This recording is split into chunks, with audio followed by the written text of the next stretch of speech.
Indonesia dan Filipina.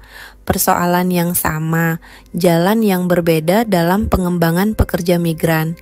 Indonesia dan Filipina adalah dua negara kepulauan di Asia Tenggara yang tak hanya dekat secara geografis, tapi juga memiliki tantangan sosial ekonomi yang mirip.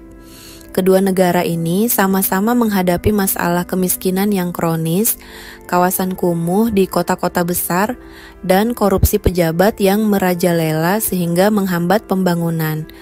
Jutaan warga mereka, terutama perempuan, terpaksa mencari penghidupan di luar negeri, khususnya sebagai pekerja rumah tangga atau perawat di kawasan Timur Tengah dan Asia.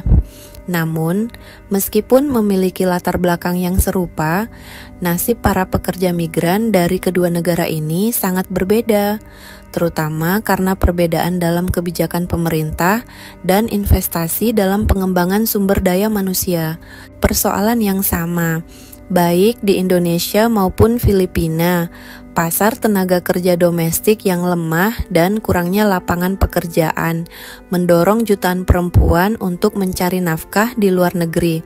Para pekerja migran ini menjadi penopang penting perekonomian negara melalui remitansi yang mereka kirimkan ke tanah air.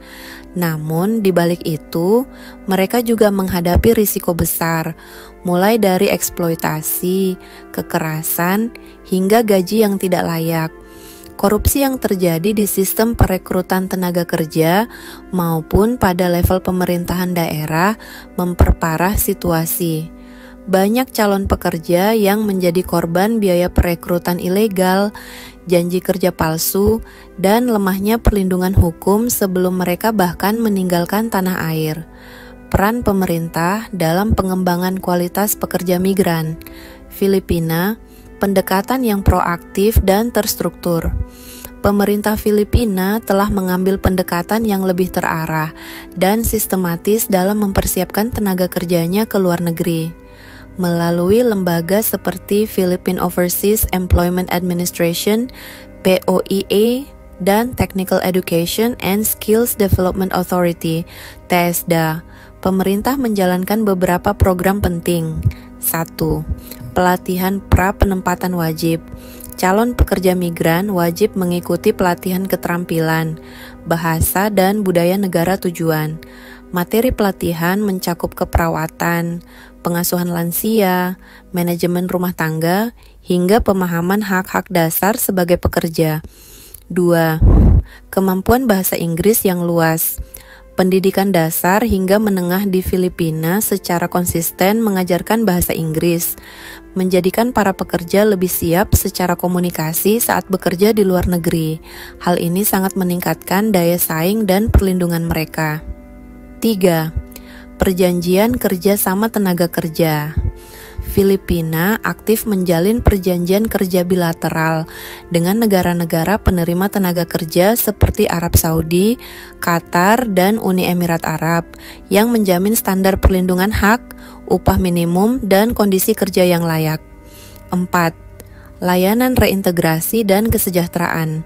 Melalui Overseas Workers Welfare Administration, pemerintah Filipina juga memberikan layanan dukungan sosial, pelatihan wirausaha, dan bantuan reintegrasi bagi pekerja migran yang kembali. Indonesia tertinggal dalam standarisasi dan penguasaan bahasa. Sementara itu, pendekatan Indonesia terhadap pengembangan pekerja migran masih tertinggal. Meskipun telah dibentuk BNP2TKI, yang kini menjadi BP2MI, Badan Pelindungan Pekerja Migran Indonesia, lembaga ini kerap dikritik karena efektivitasnya yang terbatas dalam menegakkan standar pelatihan, mengawasi agen perekrutan, dan melindungi hak-hak pekerja. 1. Kualitas pelatihan yang tidak merata. Walau pelatihan prakeberangkatan diwajibkan, pelaksanaannya seringkali tidak merata, dengan banyak lembaga pelatihan swasta yang beroperasi tanpa pengawasan memadai. 2. Minim penguasaan bahasa. Tidak seperti Filipina, Indonesia belum menekankan pentingnya penguasaan bahasa Inggris atau bahasa negara tujuan dalam pendidikan publik maupun pelatihan calon pekerja migran. Hal ini membatasi peluang kerja dan berpengaruh pada rendahnya upah. 3. Kurangnya perjanjian kerja bilateral. Indonesia memiliki lebih sedikit kesepakatan kerja formal dengan negara tujuan yang mengakibatkan lemahnya perlindungan hukum dan banyaknya pekerja yang diberangkatkan secara informal. 4. Dukungan purna migrasi yang lemah.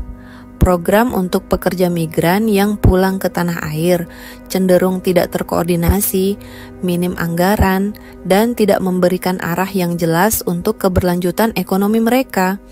Kesimpulan, jalan yang berbeda.